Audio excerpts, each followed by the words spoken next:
Far out in the uncharted backwaters of the unfashionable end of the western spiral arm of the galaxy lies a small, unregarded yellow sun. Orbiting this at a distance of roughly 92 million miles is an utterly insignificant little blue-green planet whose ape-descendant life forms are so amazingly primitive that two of them still think doing a podcast called Digital Watches are a pretty neat idea is a pretty neat idea. These podcasters have, or rather had, a problem, which was this. Actually, this is the solution.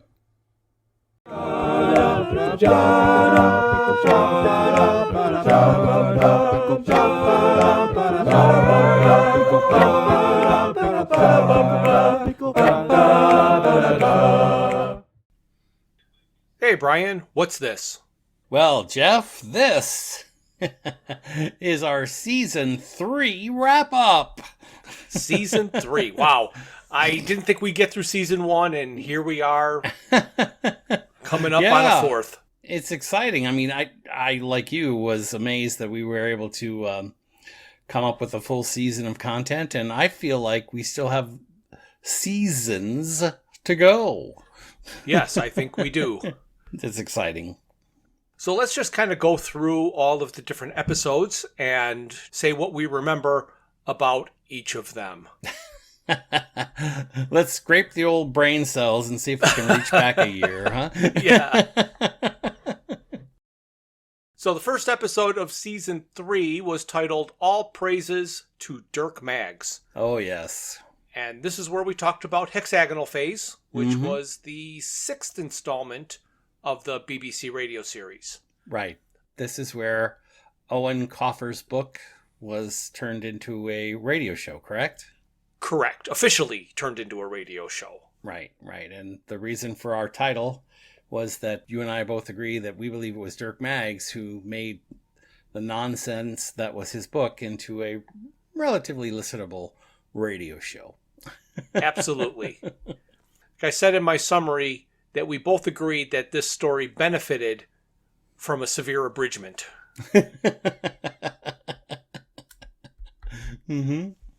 So yes, all praises to Dirk Maggs for being able to sift through that book and pull out the necessary parts to make an entertaining radio show. That's right. So the second episode of Season 3 was released in December, and I titled it, I Don't Remember Arthur Driving a Blue Volvo Estate. Oh, neither do I. Yes. Well, this is where we strayed outside of official BBC productions and we listened to something called Apocryphal Phase. Correct. Which was basically fan fiction produced by a company called Planet Scarrow, which is a Doctor Who reference. And it was a 6-episode serial that I said tested the limits of our endurance, tolerance, and patience. Absolutely. I mean, it was obviously, as you said, a fan fiction that was just barely produced. So interesting.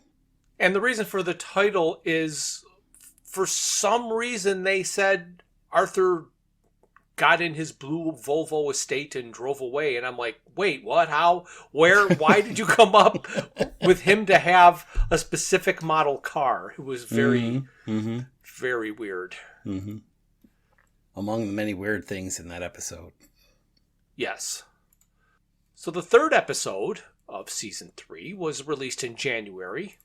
And I said, introducing Jiffy Kneelers and Barnacle Blimp. I love that.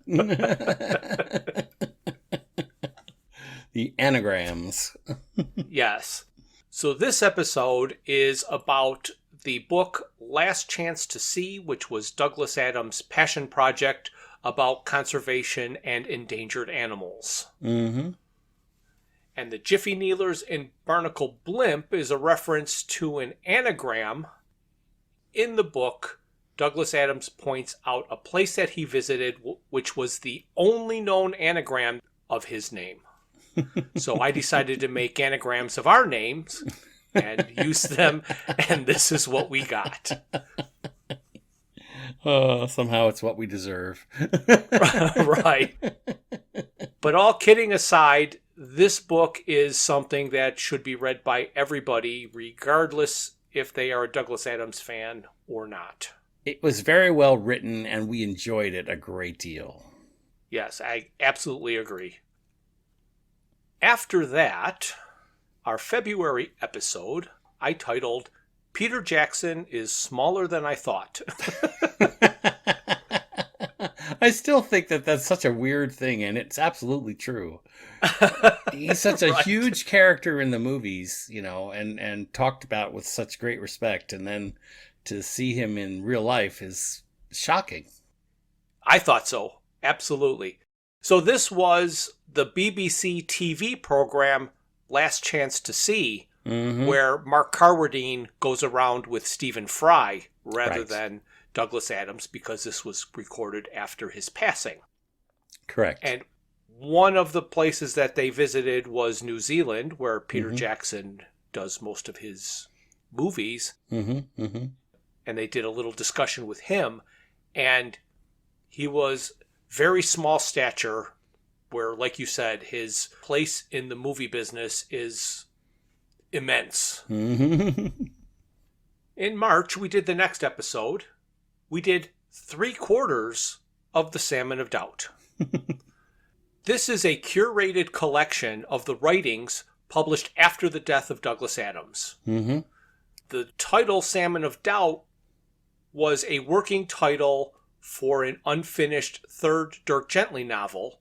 Correct. But we did not cover that in this episode. We only covered the beginning of the book, which is why it says 3/4. Right, which is a collection of fascinating articles that delve deeply into the mind of Douglas Adams. And this is a book that I enjoyed way more than I thought I was going to. And I don't know why I didn't think I was going to enjoy it, but I thoroughly enjoyed this book. Well, at the beginning, it's a little dark because, of course, it's talking about his death, and there's eulogies involved and that kind of thing. So you get the impression that it could be, a bummer, but obviously it's not. It's a very, very good book, and it's well presented. Yes, it is. So after that, in April, we did The Fundamental Interconnectedness of All Things, which was the first of the Dirk Gently novels. Correct. And we wanted to do the 2 released Dirk Gently novels before we tackled the unfinished third one. Seems logical. So that's why we only did 3/4 in the last episode. Correct. And this is in observation of that, now that we're kind of at the other end of the Dirk Gently stories, I really enjoyed the first book, and it was only through this multiple listen, reread event that we were able to delve deeply into the plot and understand its interconnectedness. Right. Which, on a casual read, would be tremendously difficult, I would think. Yes. And speaking of that, there is a lady, we have a client here at the farm, and we talk about lots of different things, and novels and movies are 2 of them. So I thought that I would give her all of the background needed about Coleridge beforehand, in case she didn't know, and then said, here, you might enjoy this book. So I gave her Dirk Gently's Holistic Detective Agency. Okay. It took a little while for her to actually start reading it. And I think she got a third of the way through it and then just said, I just can't, and gave me the book back. Oh my goodness. Oh, at least she was honest with you and didn't try to fake her way through, Well, I'm going to say that she had one of the problems that we kind of had with it, and one of the things that makes a book or a movie difficult for me to experience and enjoy, which is none of the characters are likable. Yeah. Yes, we talked a lot about that in the description of. Actually, we got more into that into the Long Dark Tea Time of the Soul. Right. But we did talk at some length about that particular aspect of these books. Or especially the main character. I mean, some of like Richard and Susan are kind of likable, but the main character in focus is on Dirk, and he's not likable. So that was, I think, a little bit difficult for her to get beyond. Right, and as you said when we were discussing that, it's 35 chapters, 34 chapters of seeming random events, and one chapter to wrap it all up in. Right, yes. So it's not surprising you get partway through and then say, oh, screw this. Right, and I kind of explained that to her, but she didn't say, oh, give it back then. Well, as you know, I'm still... I'm going to say haunted because it just didn't seem right. But Garrison Keillor, Lake Wobegon, right, sticks in my mind as the only book I have never finished. Wow. I don't know how far through that book. Maybe halfway, maybe a little bit further than that. But from my perspective, it was awful. and I've never put a book down. This is why it sticks in my head. I mean, it's probably still sitting on my shelf, and it taunts me daily saying, maybe you ought to give it another shot. And I just can't do it. I see a future bonus episode. You would do that to me, wouldn't you? Oh my gosh. Force us both to suffer through it. We did suffer through the apocryphal phase, so how much worse could it be? Right. And you've told me how you were unable to finish that book before, and the paradox of all of that is, and I feel the same way, is his radio show was fantastic. It was. I mean, I know he got swept up in the Me Too movement, and certainly probably is not talked about fondly anymore, but I thoroughly enjoyed his radio show. I enjoyed the humor in the radio show. He did numerous songs and lyrics that really touched my heart at times. So I was shocked, that I couldn't do it. I couldn't get through the book. Right.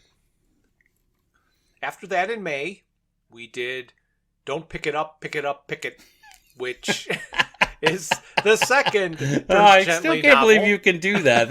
That's amazing to me. I mean, I just couldn't do it. You've never tried. That's Why probably don't you try true, right now? Let's see. No pressure, right? No pressure. Don't pick it up, pick it up, pick it up. No, that didn't sound very good. It has to sound like it's being sung, which somehow you managed to do. I've not got that. And I am absolutely 100% positively not singing when I do it. Oh my goodness. One day we'll have karaoke by Jeff. Right. Yeah. The fans are demanding it. Right. Send me an email if you want to hear Jeff karaoke. digitalwatchespodcast@gmail.com. I love it. So this was Long Dark Tea Time of the Soul, the second of the Dirk Gently novels. And the memory I have of this book is at the end of it, I felt, and I believe you felt the same, which was, what was the purpose of this book? It had no point. It's like a lot of books, you just go, oh, I know why they wrote this, but this one escaped me. Right. I mean, we talked a lot about this, and we had to drill into this and again revisit this story more than once. So on this initial reading that we're talking about in this particular episode, I started to get that feeling. I was like, I didn't like this book. I mean, that sounds kind of harsh. It's not my favorite book that he's ever written, but it shows a darker side of the man. And I think perhaps he was in a darker place at the time that he wrote it. That would be my guess. Yeah. And probably needed a new refrigerator. Or at least a new cleaning woman. I mean, I'm not Right. sure which would have made him happier. So after that, we did our one and only bonus episode of the year that we called 3 Cons in a Row because we went to 3 cons in a row. I love it. So you went to the D&I Con. Gaze in space. Yes, that one. Oh. And then the week after that, I went to the C2E2 here in Chicago. Certainly a shorter title than mine. Yes. And after that, I flew out to Philadelphia where we went to Fan Expo Philly. There you go. And since then, I've gone to 2 more cons. Oh, we're going to have to do a bonus episode about that. I figured we would just do it right now. Okay. If you've got some con stuff, let's go, man. Go. Yeah. So the first one that I went to was a couple weeks ago, and it was the Nightmare Weekend Horror Convention. Oh, I know how much you love the horror stuff. Yes, it was very good. The main thing that I went there to see was they had 7 cast members from the movie The Warriors. And it was fun listening to them talk about the movie and all the filming.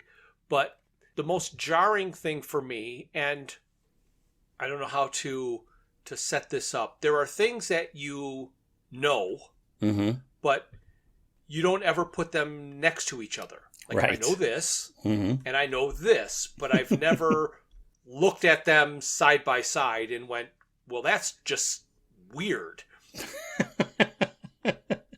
So we're at a horror convention. We are watching the panel of the cast members talk about their experience filming the movie The Warriors.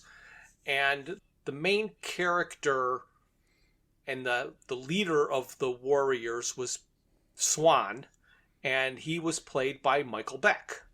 And Michael Beck is telling stories and all this, and all was good. And then they ask him this question. So, how did you get cast in Xanadu? I'm like, oh my God, it's this. I knew it, but I never put them side by side like that before. Oh my gosh. So, head of the gang trying to get home in the Warriors and roller skating Xanadu. New Xanadu. With Olivia Newton-John, right? Yes, absolutely. So that was a little bit like wild. I did go there and get a couple of autographs. Adrienne Barbeau. Oh, wow. She did play a character on Star Trek Deep Space Nine, so whenever I have the chance of doing that, I get an autograph. They also had a number of actors there from the movie The Thing. Oh, yeah. And The Fog, a couple of John Carpenter things, but they didn't have a talk about those on the day I was able to attend. But Tom Atkins was there, and he did have a role in Xena once, and I also collect autograph cards of the Xena characters, so I was able to get his autograph as well. Nice. And then I had my most upsetting convention experience that I've had in a long, long time. It wasn't at the horror convention? And well, maybe that's what I should have expected. But I want to know what happened to or who hurt Eli Roth that made him sequester himself from the public the way that he does at this little tiny horror convention in the suburbs of Chicago. Let's hear the story. I wouldn't say that I am an Eli Roth fan. Like, he's made a few movies that I have seen, Hostel, a couple others, but he did on AMC a TV program called The History of Horror. Mm-hmm. And it lasted for 3 seasons, and I watched every single episode. I would pause it because I would always watch it on DVR, so I could pause it. And then if there was ever a movie they were talking about that I thought was interesting, write it down on my list, and then I'd go watch it later. Right. Most of the horror movies that he would be talking about, I'd say, yep, seen that one, seen that one, seen that one. But then there'd be one on the list that I didn't see. I'm like, all right, got to check this out. So I wasn't interested in spending $80 to $100 to have him sign something because I don't need his autograph or anything. But wow, I did 80 bucks really? That's what he's charging? That seems high. That's my understanding. Mm-hmm. Wow.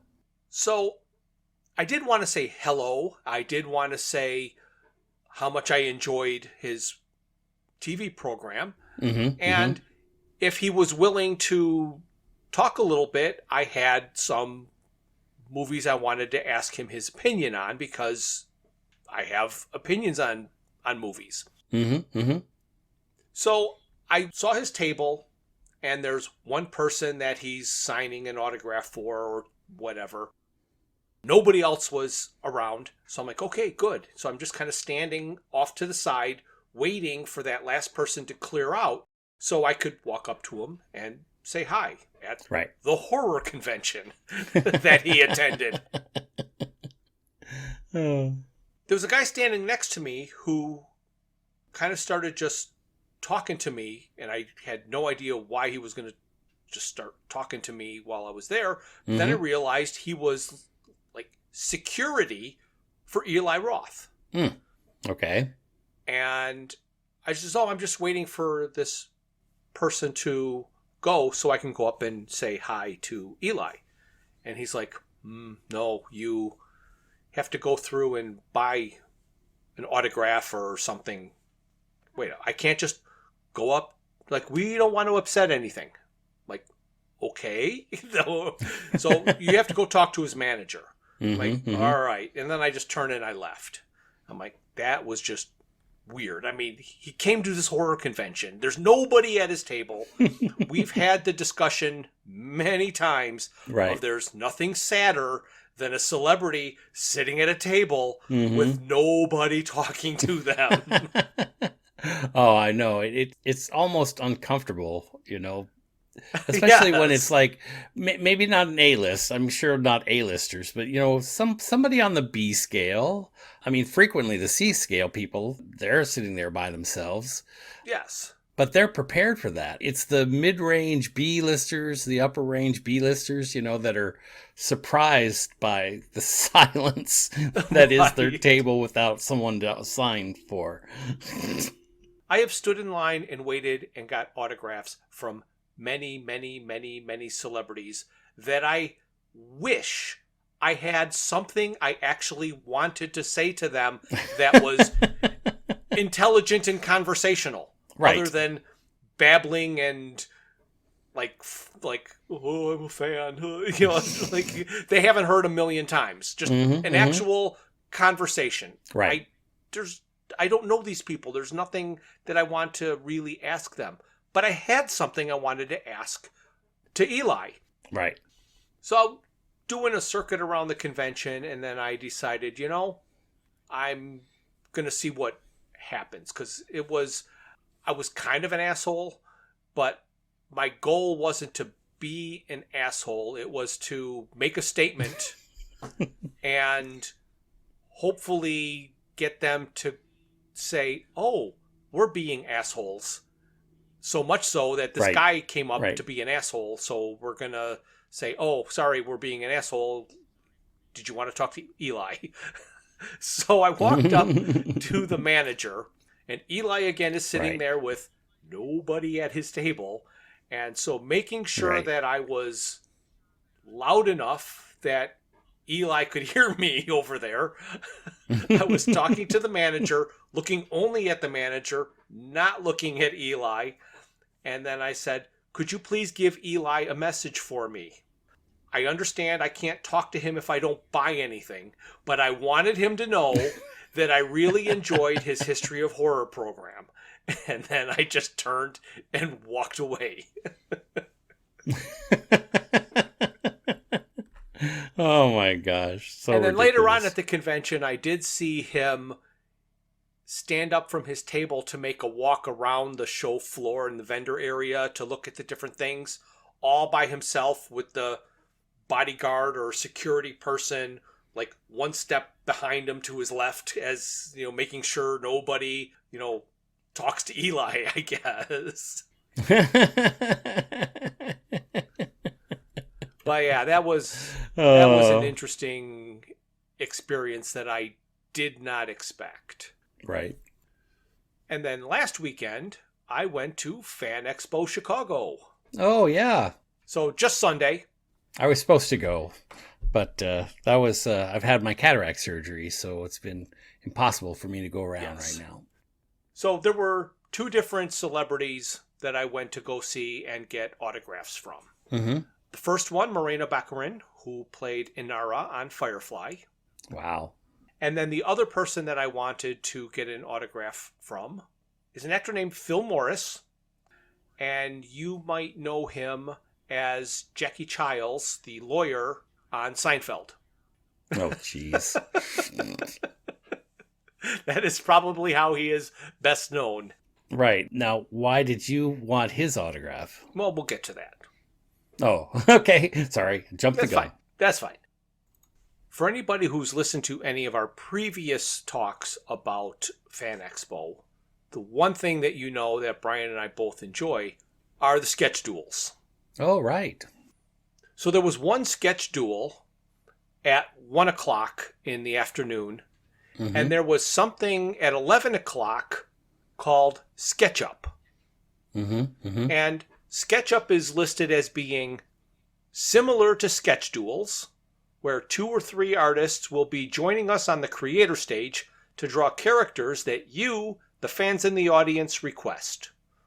Watch as they bring the characters to life and answer your questions about what it's like to draw comics. And then that's all it says. It does not talk about raffling off the pictures at the end. But I thought, well, I'm going to go see what this is all about. So I get to the convention about 10:15. So I've got about 45 minutes before this one starts. And I think, okay, let's go back to the autograph area and see if one of the people are, if Morena or Phil are there early, get an autograph out of the way, and then I don't have to worry about doing it in the hour between the 2. Right. So I went up to the autograph area and I found where their tables were, and neither of them were there. So I walked around the show floor a little bit, stuck my head in where the sketch duels were, had to find the creator stage. And unlike Philly, the creator stage was not in the middle of everything. Oh, okay. Where it would draw people in. Like, hey, look what they're doing. It was right. stuck all the way around the corner by the food court. Okay. And you wouldn't ever go there by accident. Oh, okay. It was kind of sad because, well, good and bad, because it doesn't draw a lot of people. Mm-hmm. So it's good for you there if you're doing a raffle. Right. But bad because it's not going to last because nobody's attending. Right.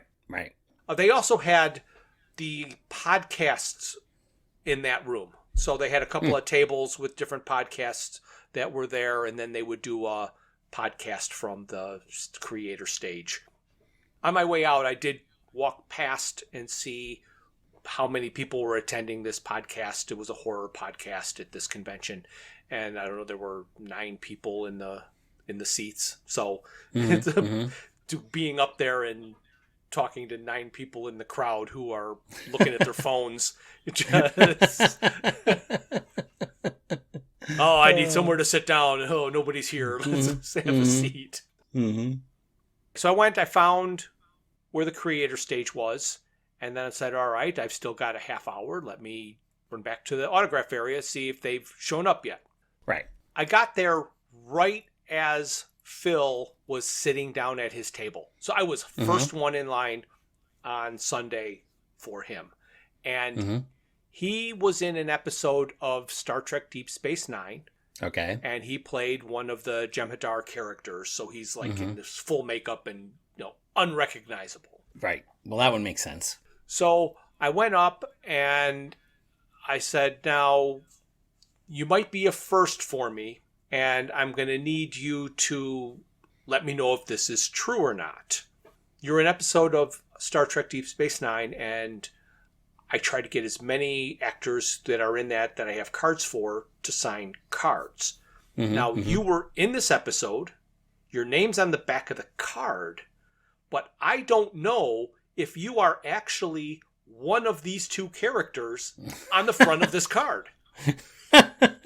So you might be the first actor I have sign a card who isn't pictured on the front of it.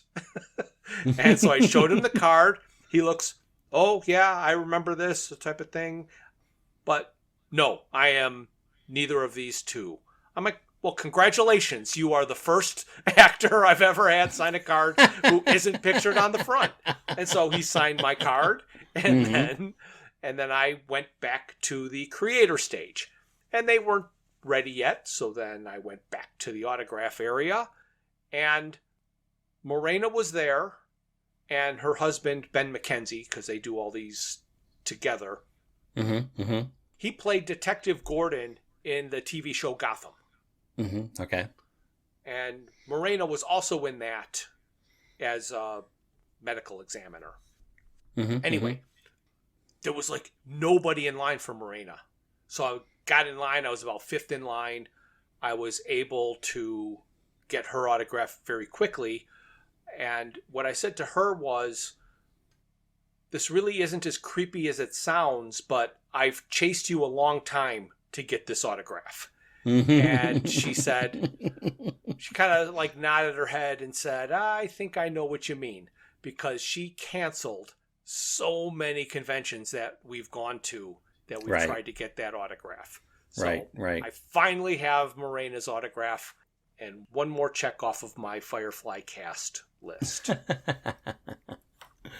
fantastic. So then it was only a couple of minutes until 11. So then I went over to the SketchUp in the creator stage. And I'm sitting there and I'm watching. And it turns out that this group they have a YouTube channel. And every Thursday they do basically this. They have a couple of artists. And it's a rotating group of artists.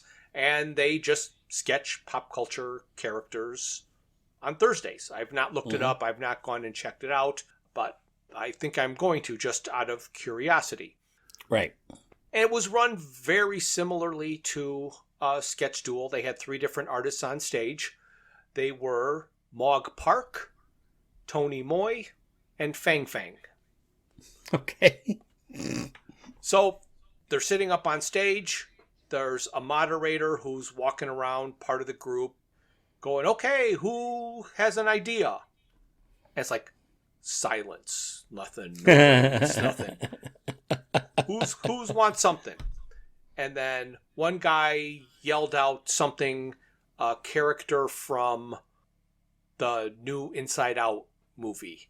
Oh, and Pixar's movie? Yeah. Okay. And they were like, somebody said, like, I have no idea who that is. I've not seen that movie yet, type of thing, whatever. And so he threw out another idea, and I don't remember exactly what that was. And they're talking. And they're like, okay, anybody else? Again, it's silence. Oh, come on. You didn't jump in here? So I threw my hand up because I wasn't going to just let this go. And I just said, Godzilla rampaging through Chicago. Okay. And then other people started putting up their hand and then started calling things out. So after people were calling out things, they did it. The difference between SketchUp and a Sketch Duel is the person who makes the suggestion gets the drawing. Oh, wow. Okay. It's not even a raffle. It's just, if you put your hand up and you ask for something, that's the one you're going to get. Oh, wow. It actually turns out that 2 of the artists drew each of the 2 things that the first guy said. So he got them both. Oh, dang.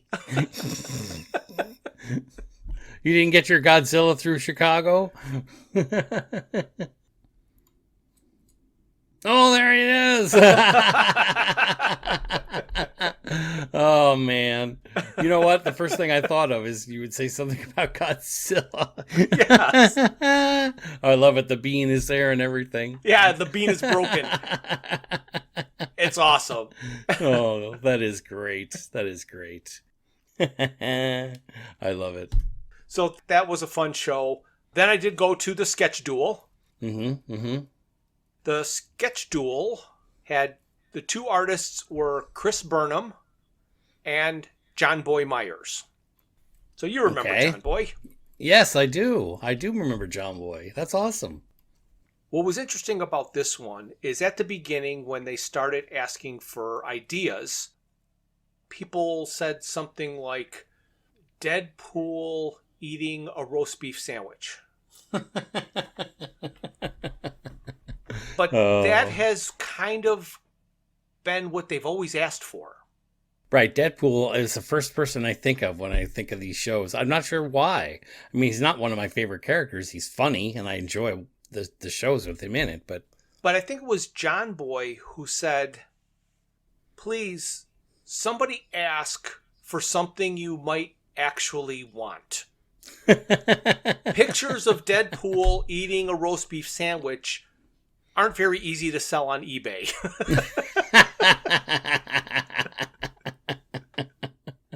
Oh my gosh. And of course, that's what they assume is happening with every image they give away, you know? Yes. So that's why I thought they always wanted these crazy mashups. Right, because you thought that they're trying to create an image that would be specific to the situation and only interesting to the individual who asked for it. Right. And then if you said, here's Deadpool as a janitor, what's the one you have? Deadpool dressed as Wonder Woman. Crime scene cleaner. Cleaning up a crime scene, exactly. So, right, like, how do you put that on eBay and say, here, so... Trust me, it's never going on eBay. No, I understand that, but... Oh, yeah. But I understand it from that perspective. However, there's also this perspective of, I am this artist, and I am drawing this thing and signing my name to it and putting it out there. So people are going to see that I drew Deadpool dressed as Wonder Woman cleaning up a crime scene. You know, it's so I think for the integrity of their art, they don't want that kind of thing. So John Boy actually ended up drawing Deadpool. No, see? This was at SketchUp. So SketchUp was the Deadpool with the roast beef sandwich, and he drew Deadpool spinning a hot dog on his finger. It was still John Boy that said, stop the nonsense type of stuff. Just ask for a nice picture of Batman or something, you know. So anyway, he kind of did that. And during the drawing, Chris, I think, drew 3 different sketches. And John Boy did a lot of talking. It was a lot of not just babble. This was good, you know, life lessons, what I've learned on my trip. What was kind of funny is Chris was talking about breaking into the business and having a mentor that he called when he was asked his page rate, and the page rate that he got is more than John Boy's getting. So he's going to call his agent and tell him that he needs to raise because, you know, if Chris is getting this much, I want to get the same. And so there was this, like, Chris is going, oh my God, what did I just do type of thing. So Chris drew about 3 different sketches, and John Boy did just one. I don't even remember what it did because he never really held it up as a finished look what I did, but it looked like he drew it on a blank comic book. like somebody got a custom John Boy Myers hand-drawn sketch cover on some issue because he just said to draw what he wanted. So I'm sure it was specific to that comic book. I'm like, holy cow, that was a win. But a couple of things. One, I forgot to sit in the front row because I forgot. For the front row still winning? Nobody in the front row won. Okay. And I was not a winner of any of those sketches. But I do have my Godzilla rampaging through Chicago. Wonderful. So it's kind of a little bonus episode inside a bonus episode about conventions. Right. So after our convention episode, we finally got to the Salmon of Doubt in the Salmon of Doubt. That's right, we did. And basically, in my summary, I said, if you thought the first two Dirk Gently novels were bizarre, just wait. Yeah, it's an interesting premise. And as we said when we read it and listened to it, there was some confusion about where this book that was being created might end up. Right. There was talk of it being converted into a Hitchhiker's novel, and then it got changed back to a Dirk Gently novel, and then it remained unfinished. After that, we got to Holistic Phase. And 20 years after the novel was published, BBC Radio 4 turned Dirk Gently's Holistic Detective Agency into a radio series. Right. And I think we were both kind of amazed how a complicated plot could be reduced down to just sound effects and dialogue. Yes, we were. And again, I think Dirk Maggs is responsible for pulling that all together. I think so. And the last episode of Season 3, which was released in August, is titled Long Dark BBC. And I have a sister-in-law that told me that was redundant.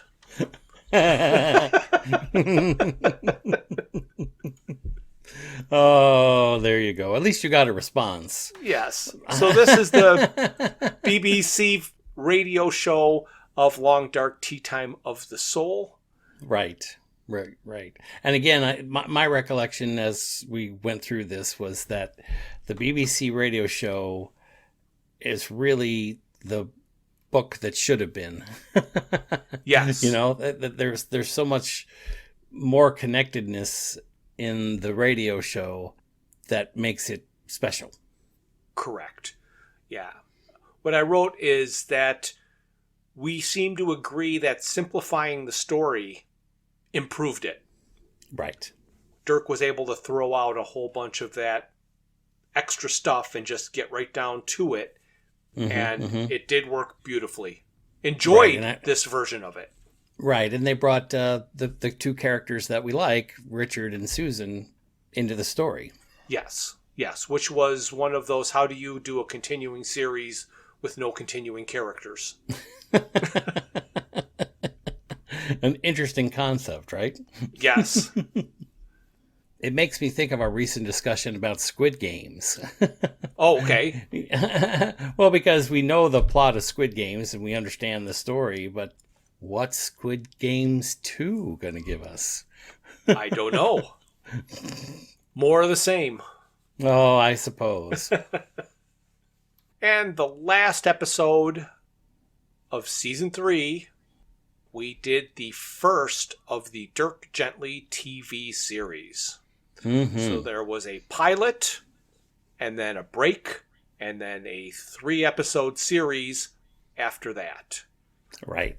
And here, what we enjoyed the most, well, speaking for myself anyway, is the second and third, which are the last 2 episodes, really solidified the concept and gave us hope for the future of these characters.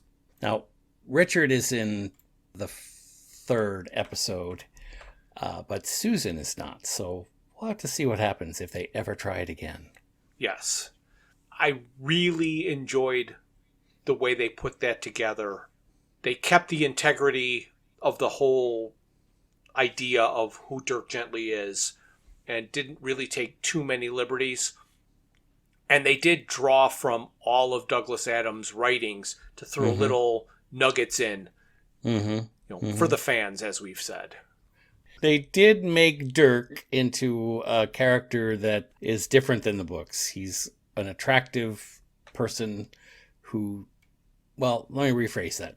He's a person who women are attracted to. Correct. Which is unlike the character in the book. Right, because they are repulsed by him.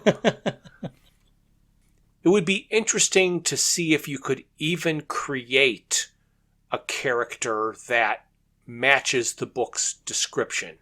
Because with CGI, it would probably be able to be done, but it would be an expense that would be unnecessary, but it would be phenomenally funny to me. Right. Is he wore this red, wide-brimmed hat that always remained level no matter the position he was in. So as he walked, he'd be moving and bouncing and waddling, but his hat would just stay level, and he'd be moving underneath it. Right, exactly. Well, it's funny. We've talked a lot about different TV shows, and one of the things that I've always appreciated about the British approach is that not every actor or actress is phenomenally beautiful. Right. An American show, a TV show in America, tends to have actors and actresses that are stunning in various ways. But in the BBC and in the English programs that I've seen, they're willing to have their characters have character. Right. Which I really appreciate about BBC and their television approach. And I did say something about if the BBC tries again with Dirk Gently, and of course we know they did, right? Yes, they did. So that's coming up in season 4. Right. The first episode of season 4 should be the first half of the second Dirk Gently series. Because they had way more episodes than 4. Right. It'd be interesting to see, because my recollection, I had never seen any of the previous 4 episodes that we just watched. But I know that I've seen a few of the series that we're about to watch. Okay. So I have certain recollections of that particular TV show, but certainly not 8 or 10 episodes of it. Well, I have seen both seasons of this second series. And the recollection that I have is that it was confusing and didn't make a whole lot of sense. So it's a typical Dirk Gently story, and now that I'm going to have to dive into it deeply and watch it multiple times, I think I will actually figure out what it's all about and how it's all connected. Yes. Well, I'm looking forward to season 4.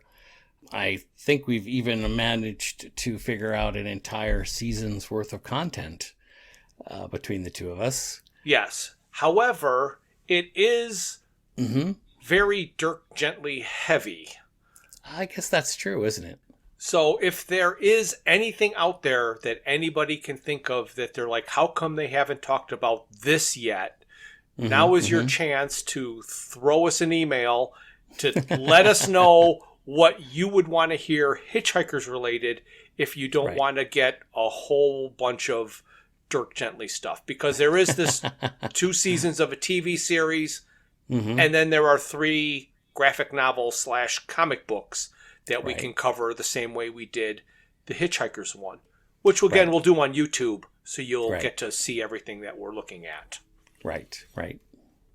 Well, it sounds exciting to me. I'm really looking forward to it.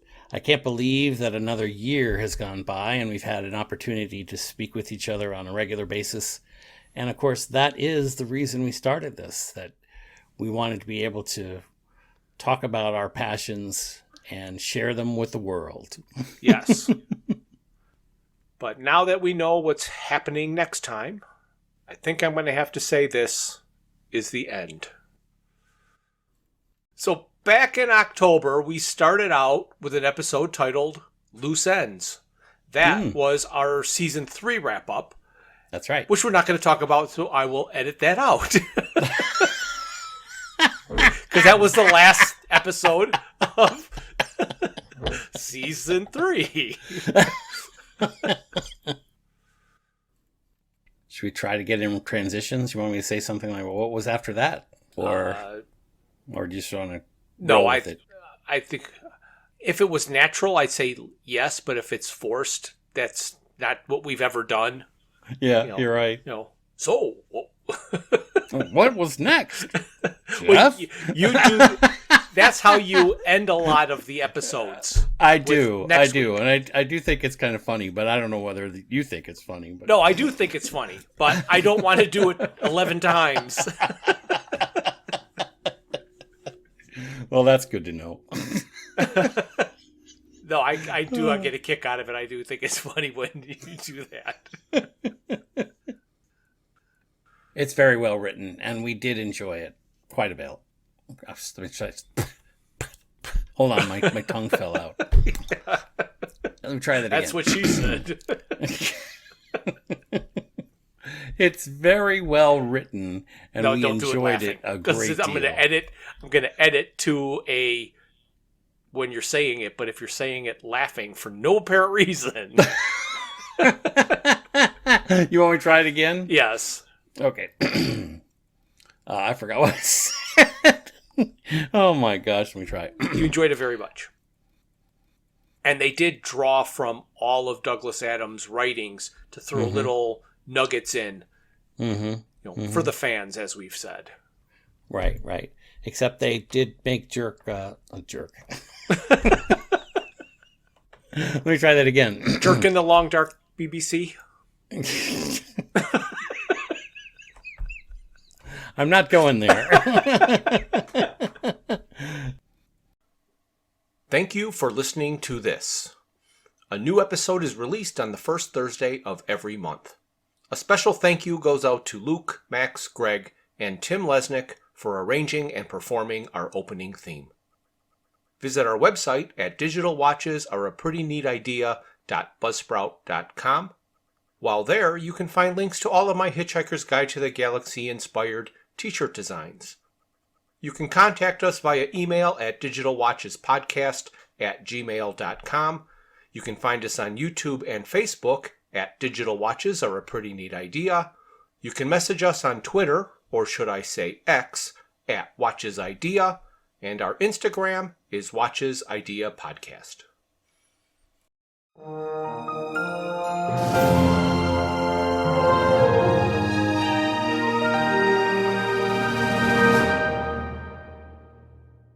This has been a Froods for Thought production.